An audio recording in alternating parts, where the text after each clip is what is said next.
Hey everyone, I want to say thank you so much for joining us this lovely morning. Assuming where you are, it's going to be morning. It's morning here in New York. I'm in the epicenter of the coronavirus disease, as you will see on the news all the time.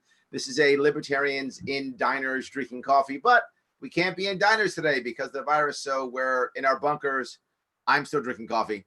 I don't know if Tommy is, because I have Tommy Brown here of Indiana, who is Tommy has been kind of ringing the alarm when it comes to things like cybersecurity and issues like that for a long time.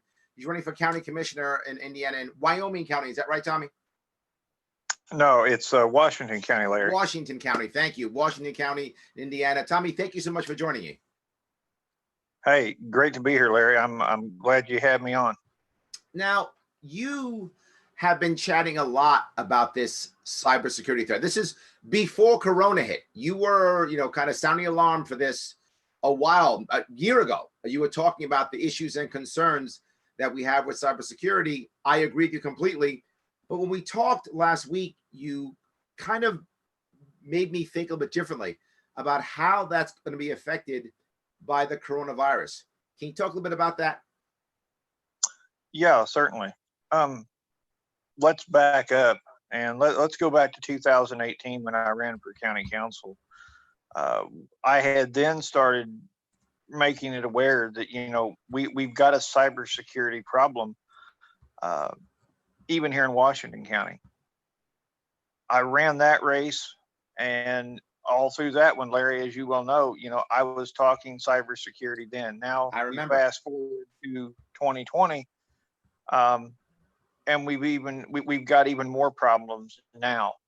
I'll get to the coronavirus thing here in just a second, but what I want to hit on real quick is as of right now, as of today, yeah, I have 25 documented cybersecurity breaches or data breaches that could indirectly or directly affect Washington County, Indiana, as of right now. And we're hold on. You're saying 25 that just affects your county?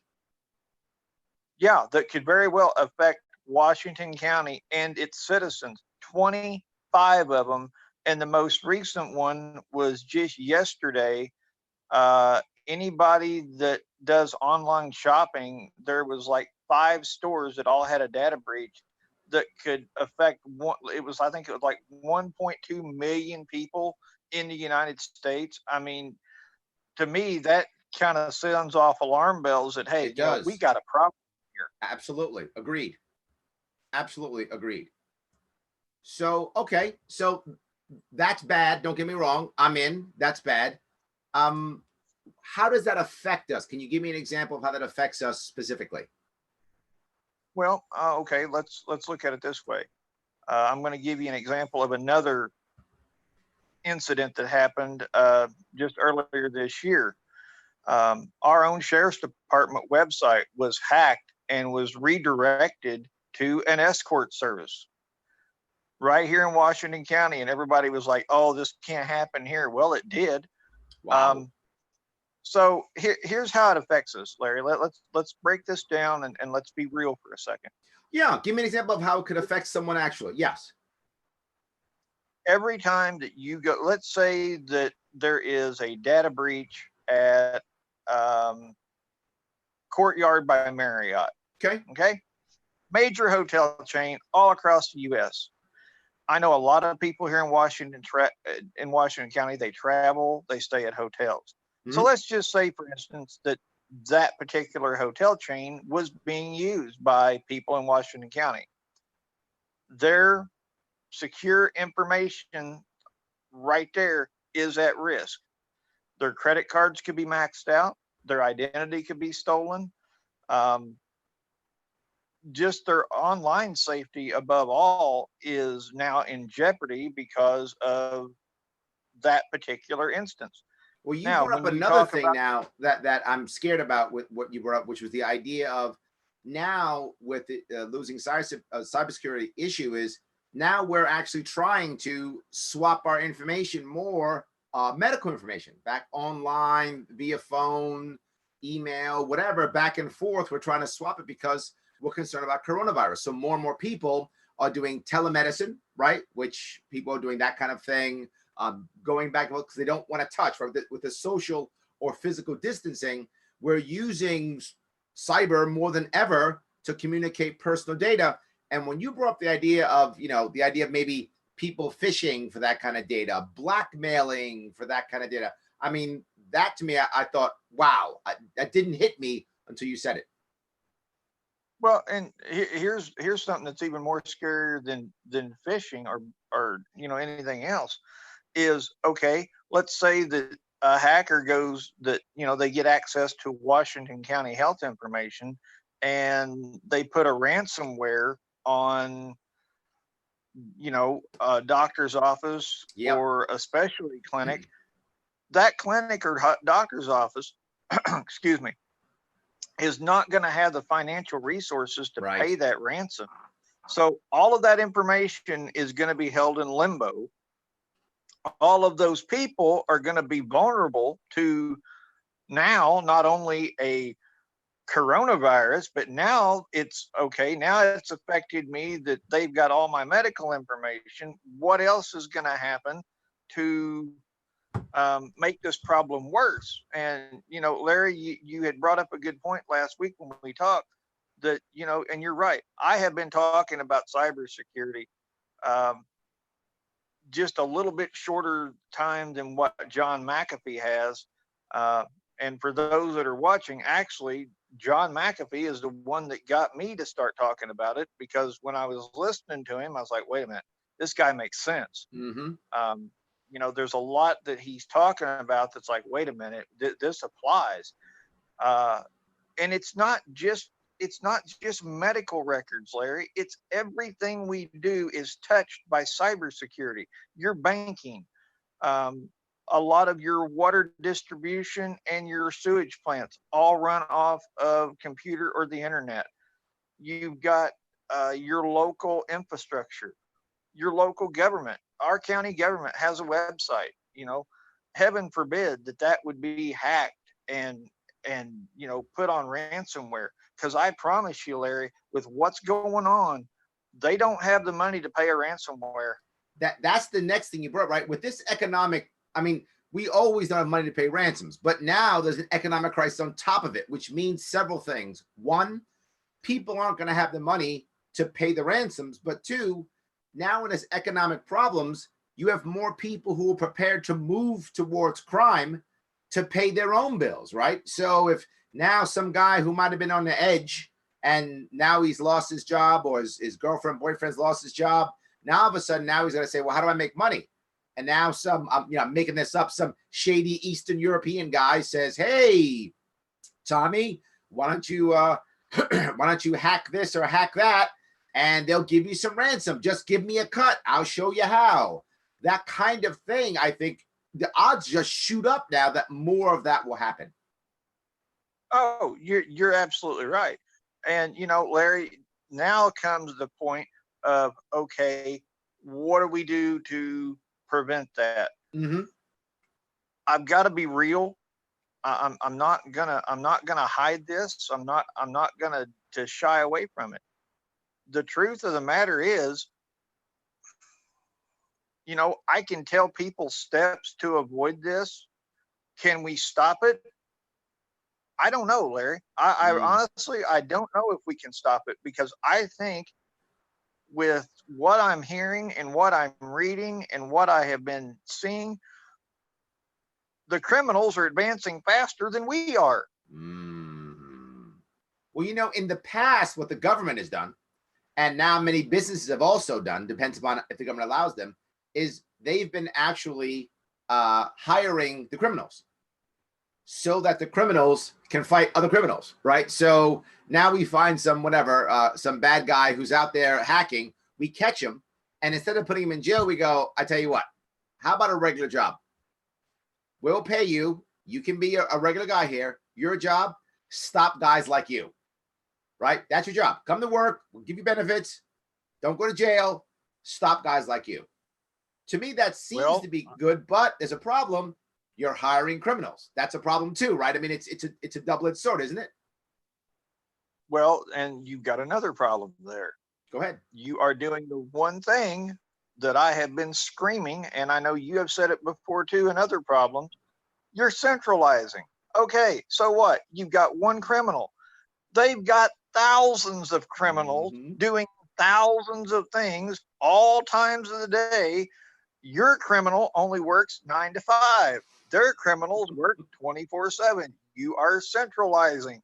We've got to remove that mindset. We've got to remove that attitude of, oh, hey, let's centralize our defense. Let's put it in one area. And oh, by the way, we're going to give the criminals an extra shot. We're only going to operate from 9 to 5. So that doesn't even give you an answer. But how do we, Tommy, this is perfect. How do we deal with this issue that when we are afraid, and you know we're afraid right now, right? It's obvious we're afraid right now. How do we get people to say, look, I'll give you a weird example, right? But it's a good one in that it matches. When it comes to the military, when men are out in combat and they become afraid, or you know, there's bombs and there's guns, we tend to huddle together. It's a common thing. Men huddle together. I shouldn't say only men, but it's been men throughout history who will constantly huddle together when there's an enemy attack. And that's exactly the wrong thing to do, because now one explosion kills 10 of you. You should be spreading out, right? I remember when I was training Marines, I was never in combat, but I trained Marines for combat. And what I would do often is when we go through the drills, constantly disperse the Marines, physically grabbing them and moving them apart and physically dispersing Marines to get them to not as naturally get together. Why am I bringing this up? In this case, this is physically detrimental to your health. You will die, and people still do it. This is the same thing, Tommy. We're afraid. Oh my God, cybersecurity. Let's get together and centralize it. Let's elect Tommy, and he'll put it all together, and he'll be our dad, and he'll protect us like a good dad. That's normal. How do we get around that? How do you get people to see that? I've actually gave this a lot of thought, and this is what I have came up with, that I feel like it's not a complete answer, but it's a step in the right direction. Okay, so let's start with the individual at home. Let's make that our focal point for right now, then we'll branch out. Okay. So you are at home. Well, the first thing you need to do is make sure that, one, your passwords are not simple. Quit doing the 1, 2, 3, 4, 5, 6 password. It's the easiest thing in the world to jump. All right. Make it confusing. You know, if you need to, write it down. But when you write it down, don't leave it on the kitchen table. Put it in a file cabinet. Lock it away somewhere. Secondly, once you have that done, take time out of your day. I mean, most of the nation now is on quarantine, so we all have time. Call your doctor's offices. Call who you go to for your health. Matter of fact, you need to call everybody you deal with online. Ask them. Ask the questions. What are you doing for cybersecurity? Or is my information safe within your system? All right. Thirdly, once you have everybody aware that you know what's going on. I want to go back to the second thing. Okay. How do we know, right? When I call my doctor, or I call my insert thing here, right? Even maybe if I use my credit card at one of my local stores often, I call my local store, or like you said, the hotel I stayed at, any of those things. Is my phone call on its own going to affect anything? Number one. And number two, how am I going to know if it's really what they say it is, or what they're saying even makes any sense, right? I'm not a cybersecurity guru, right? I'm some guy who has a job, who goes off and does his life. And now Marriott or insert store says, sure, we've got protocol ABC. How do I know if protocol ABC is worth anything? Well, that's, unfortunately, Larry, that's part of rolling the dice to do this. Mm-hmm. You know, you can't take it upon yourself to say or not say whether or not what they're doing is secure. you brought up Courtyard by Marriott. I happen to know through research that that is one of the securest um, online hotel chains that there is. Oh, good You for can't them. find, the fact that they got hacked is shocking, because they're pretty strong Well, in this that goes to your regard. point, though, right? Right. If you only have one centralized hub like CIA, NSA, insert thing here, you are begging hackers to hit it, right?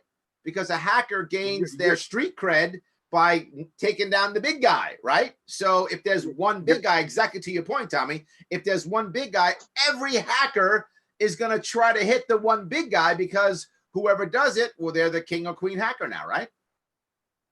Exactly. It's like McAfee was talking here, what, last year, about the iPhone, that the government wanted Oh, him yep. to give them the password to break into the iPhone. That is a perfect example of centralization. Yep. What we need to do is it has to fall upon the individual. Now, I understand a lot of individuals don't get this topic. Absolutely. The minute you mention it, you've already shot their brain across the room and it's stuck on the wall. So, how do we get the normal person to grasp this? I'm gonna Well, you I'm gonna started with try the this. password piece. I know you brought that up, and Right. and I agree with that concept. And in my view, and you tell me if you think I'm wrong, Tommy, if we make the phone calls, and even if I don't know if ABC protocol is good or bad, whatever that protocol is, I think if more of us call and say, we care about this, this matters, I think by default, the businesses kind of have to react, don't they? I mean, they can't just ignore a bunch of people calling saying, I care about cybersecurity. In fact, what you just said, and this is why I'm bringing this up, you just said that Courtyard by Marriott is one of the most secure. I didn't know that. Why aren't they promoting that? Why isn't that one of the things that we are talking about, how secure they are? And I think it's exactly to your point, because we're not calling them and telling them that they think it's important, that we think it's important. If we think it's Right. important, then they'll promote it, right? They want Tommy Brown to go to that hotel. So if Tommy Brown cares about security, then they should be promoting, hey, we've got security. The other thing that I will stress on top of the password is, if you have a program on your computer or on your phone that uses two-factor authorization, by all means use that two-factor. It's safe, it's secure, and it's almost impenetrable. Now, but I'm it not makes me saying have to wait another 10 seconds, Tommy. Come on. Okay, all right, you're worried about your time. Okay. That's exactly right. My 10 seconds. Come on. It is your precious 10 seconds that you're waiting worth losing your identity, having your credit wrecked, having all your money stolen, and not being able to move or function a daily life in a normal capacity because you were in a hurry for 10 seconds? Really? I like how you're thinking. I like how you're It's thinking. not, it's like John McAfee says all the time, it's not rocket science. Right. This is not hard.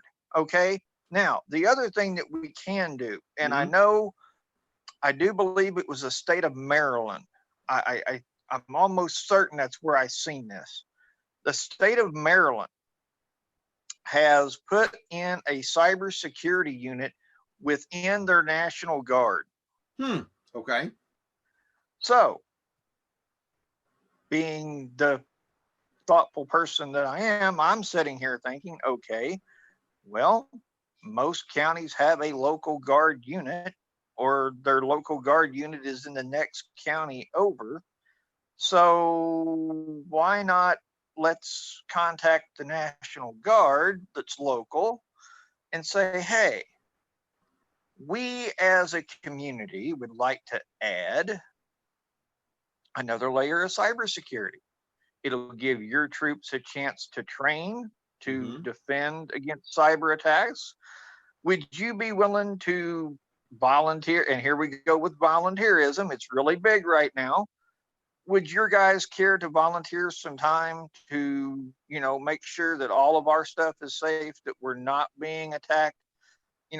There we go. I We're not love the idea central. you brought up because you've done something else here with doing this. I love this idea because not only have you said, hey, let's localize it, which means each individual unit could come up with its own way of doing it. And when it comes to National Guard, these are people who are on active duty right now, which means they live in the community, right? They live in a community and they show up for the weekends and or the two weeks a year or that kind of thing. So they actually live in the community and deal with the issues the community is dealing with. But specifically in this time, many of them are getting laid off.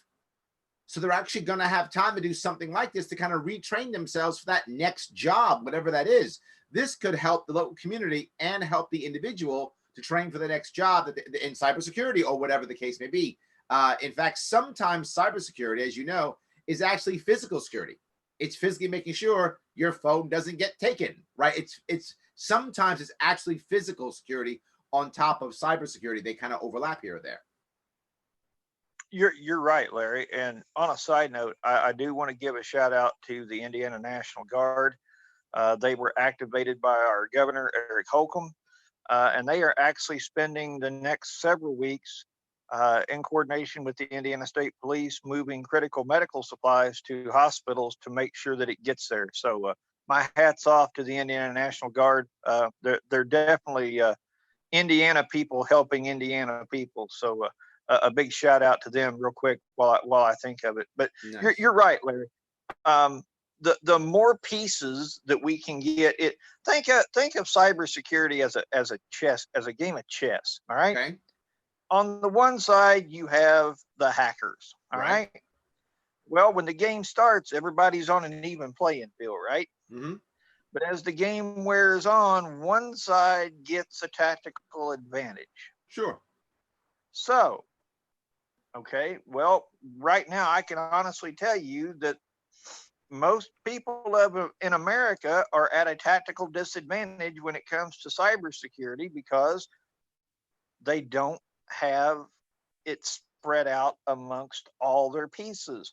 Everybody carries a piece. Everybody carries a key to it. Mm-hmm. When all those keys come together, it's a multifaceted, multi-layered, multi-dimensional, individually operated, secure cyber system, but everybody has their own key. Nobody has one key to unlock everybody. Everybody's doing it their own way. It's similar to blockchain. Yes, it's similar, kind of, sort of. Mm-hmm. Okay. Myself, I like blockchain. Mm-hmm. Right now, you're seeing a lot of advertisements on TV. I don't know about in your area, but I know down here, the Norton LifeLock. Oh yeah, sure.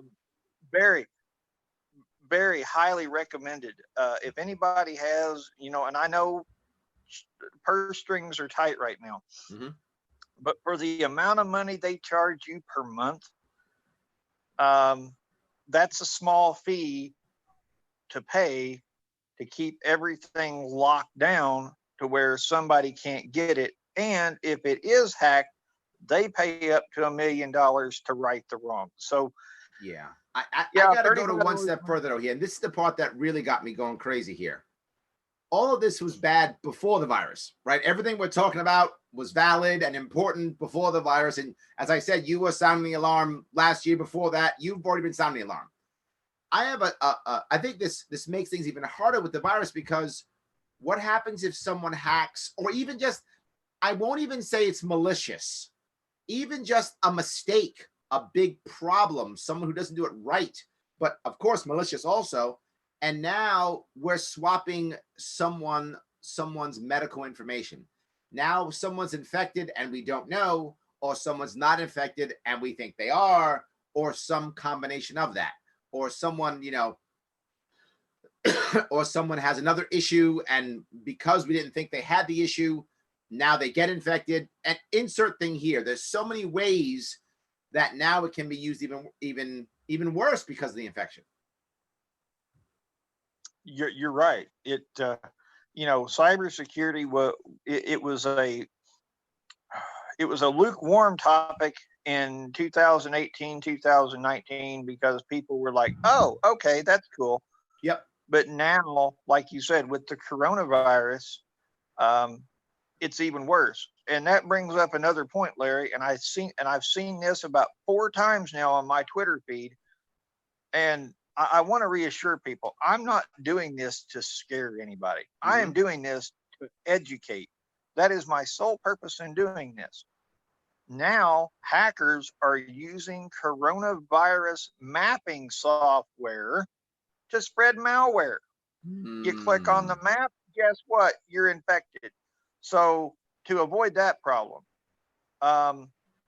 only. So you're telling me, hold on, you're telling me, because I'm worried about the virus. I go online and look, hey, what's going on? Where is it? Is it close? Is it in my area? All these things I'm concerned about. And now hackers are saying, oh, great, thank you. Now now they infect your machine with malware. Exactly. So my advice there is only use your state's health department website. Only go to the CDC. Don't try to branch out on your own and go somewhere else because you have an issue with the CDC or your state's health department. You need to use government-owned websites. Now, yeah, they can be hacked, but they've got the people on staff that are watching for that. So your odds are actually safer. Yeah, your odds are safer. I don't track it all the time. Now if something pops up that interests me, I might. Just to kind of keep it out of my news feed, I don't even follow the CDC right now. Because we're Larry, the other problem is everybody's getting sensory overload. Yes, absolutely. And when you're overloaded, you make mistakes. My best advice to people right now is this: stop, take a break, take a breath, focus on something else. I know this is unprecedented. We've never had this before. But the thing that I always keep coming back to is it's a virus. What does a virus have to do? It has to run its course. Yes, we're getting a lot of infection. Yes, we're on quarantine. Yes, we can't do as we want. Focus on something else. Get it out of your news feed. Only use those sites that I mentioned. The malware will go, once the party's over and this virus is gone, guess what? The hacker's fun is gone because the virus doesn't exist no more. Right. So let's do that. Let's change. Let's move to your local race. Now you're actually, how does someone get a hold of you if they care about your local race in Washington County? Well, where can they get a hold of you? Twitter, okay. Facebook, where? I'm on Facebook at Tommy Brown III for County Commissioner District 2, 2022. And I'm also on Twitter underneath the same title. Okay. I'm on both of those.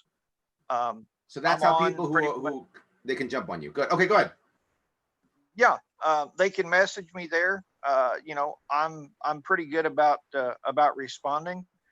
Now if you don't hear nothing from me, don't freak out. I probably had something come up. I just haven't had a chance to get back to it. But okay, yeah, good. So your race is actually 2022, but you're starting it now to get the name out so that people can see who you are, right. That kind of thing, right? Good. So let me ask you, locally, is this resonating? Are people caring right now locally in your area, or is this much more for you a national thing, or is it a state thing, or is it resonating locally? The idea of cybersecurity. But believe it or not, Larry, it is resonating locally. Good. Good. I've got to be careful. I got to tread lightly here. We have some people that are in certain spots within the county that kind of want to brush this off and laugh it off. That's their mistake. That's not my mistake. Okay. I am willing, and I've said this from the start, when we started this, I'm willing to educate people. That's not a problem, and we can learn things together. I think I've told you before, Larry, the key to good, solid government, it all starts with how willing your elected official is to educate you in areas that you aren't sure of. Sure. You So, know, so how do you do that now, right? And this goes to the virus. With the virus here, events are basically gone, right? It's tough to do events, right? At least physical events, very difficult. How do we, as libertarians, as the only real third party, how do we now, in your specific race locally, how do you get the word out? How are you able to get people to see you, trust you, know you, like you, want to vote for you when you can't go out there and shake hands and kiss babies? well, your one of your former guests, Mr. John McAfee, made a valid point, and I've taken it and I've run with it.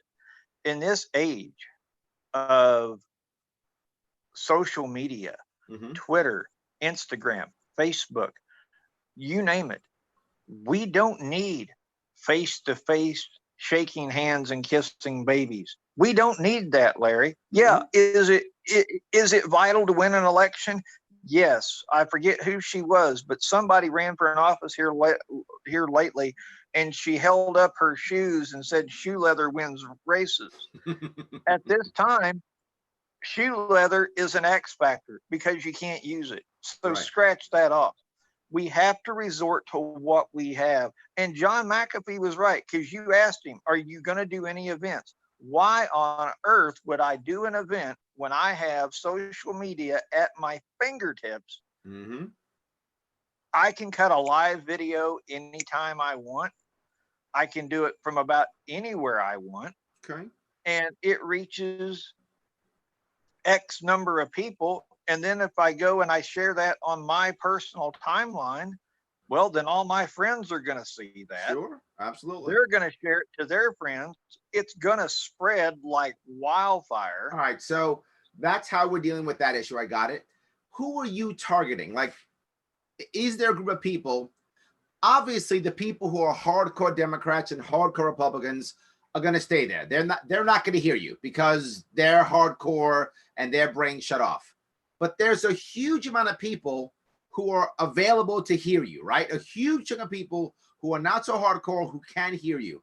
How are you going to target them? Or let me go change that question. Are there specific types of people who you want to target? Is there some type of demographic, like, working moms, or is there a group of people who care about a single issue? Like, when I was running for governor, I focused on issues that popped up. Vaping popped up in my world, right? Second Amendment popped up in my world. Father's rights popped up in my world. So I focused on those issues that were libertarian, that I agree with anyway, but that happened to pop up.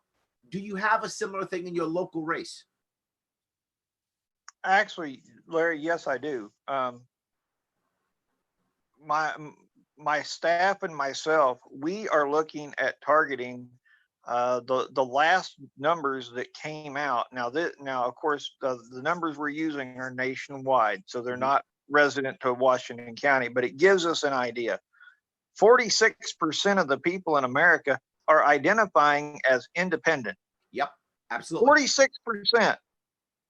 Larry, that's a majority. That's a victory right there. You gain any piece of that pie on top. Okay, I gained 20%. You mean that's a victory for you because of three people running? Exactly. Is that what you mean? Gotcha. Okay. Yep. Sure. Makes sense. Okay. 46% of the people identify as an independent. If I tap into 30% of that, that's a win. Got it. That's an easy win right there. All you got to do is convince them. Got it. Now, of course, you asked, how was I going to do that? It's simple. You have to appeal to their logic. Okay. You can't come at them with an idea or a concept that blows their mind. You have to get it down to where, okay, I get it. I see where he's coming from. So you're saying simple. Yeah, you have to, and on top of that is you have to affect local issues with a kind of impact that's not destructive, but it has compassion and love wrapped in it, that they see that you care. because I'm going to tell you, Larry, there's a lot of people out here that are in government offices. They're not doing it for love. They're not doing it for compassion. They're doing it for greed to pad a retirement fund. And that's wrong. Absolutely. Now, we look back at, Bernie with his Medicaid for all and Trump with build that wall. Those are simple sayings that people get, right? Hey, I get build the wall. I get Medicaid for all. And if you believe either of those two things, awesome for you. You're on board. Tommy, do you have one of those? Do you have one of those issues or sayings or phrases or any of those? Yep, I do, Larry. It's a simple question. Mm-hmm. And the question is, are you ready for real change yet? Oh, I like that. And the reason I tagged that is in 2018 when I ran for county council, from the time I started till the day of the election, all we heard every time we went out was, oh, we got to change this. Oh, that's got to change. That's got to change. We need somebody new.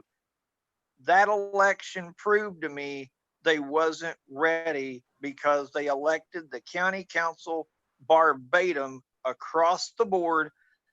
And here's the thing, Larry, the libertarians in this county were one-on-one with Republicans in every one of our races, and we still only gained 20% of the vote. That right there told me the next time around, they're not ready for change yet. Something's not happened to shake them enough to say, hey, wait, whoa, hold it. Scrap the political ideology. Scrap the fact that Grandma Mavis has voted Democrat all her life, and I've got to continue the tradition. Mm-hmm. That's got to go. And Larry, I've said it before, and I'll say it here live on YouTube. If we are going to affect change within not only Washington County, this is nationwide. Mm-hmm. If we are going to affect change in our government, the first thing that has to happen is we've got to take a step up and say, wait a minute, hold on. We can do this. Mm-hmm. If we simply stand up, their game is over with.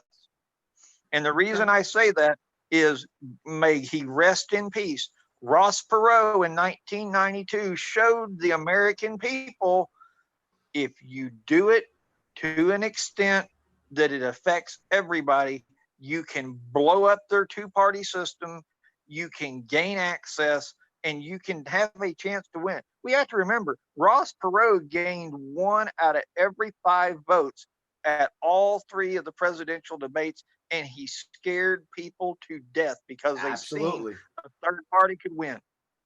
Absolutely. All right.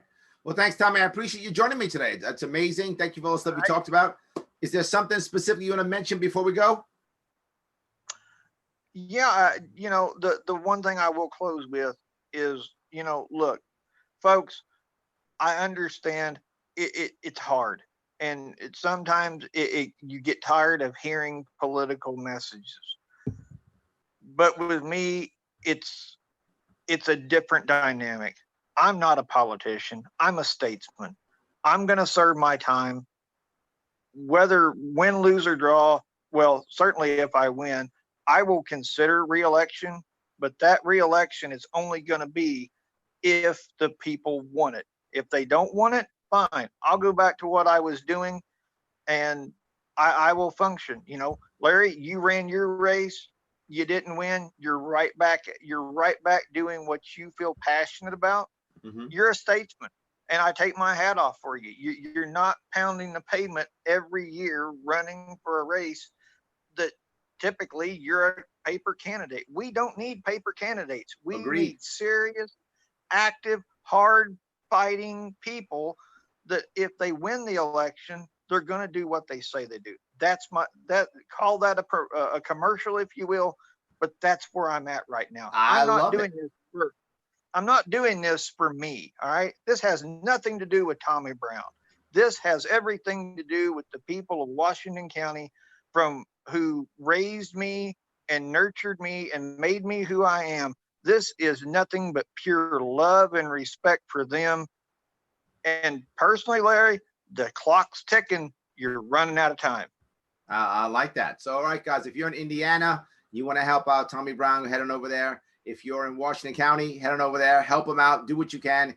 He needs time, he needs money, he needs energy, he needs all those things. All right, guys. Thank you, Tommy. I appreciate it. We'll be talking soon, guys.